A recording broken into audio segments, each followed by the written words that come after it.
Hello and welcome to this sofa show. Today we're going to learn about how healthy soil stores carbon. So healthy soil stores carbon. It's what we call a carbon sink, meaning that it stores carbon for a long time, keeping it out of the atmosphere and preventing it from contributing to climate change. But how does healthy soil store carbon? Well, it's got a lot to do with that process that you learned about in biology, photosynthesis.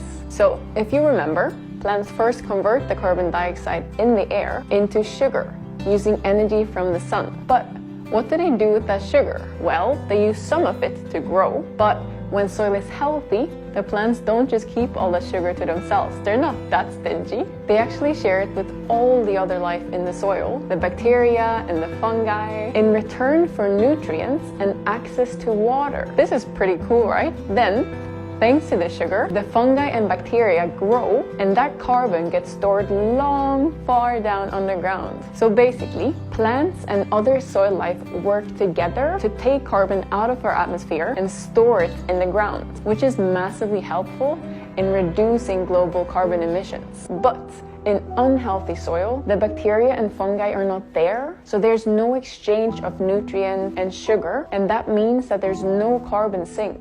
In fact, when soil is unhealthy, the small amount of carbon that is in the soil gets exposed to the air thanks to erosion, plowing, and the lack of vegetation. And then, when it is exposed to the air, it oxidizes and gets released into the atmosphere like carbon dioxide. So when the soil degrades, we get more carbon dioxide emission.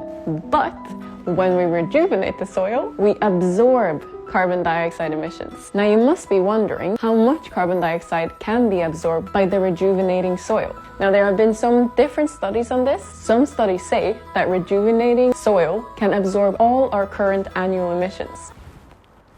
So revitalizing our soil can be a big part of the solution for combating climate change. So it's really important we adopt practices to rejuvenate the soil. This will ensure that there's food in the future, and it will assist in reducing the effects of climate change.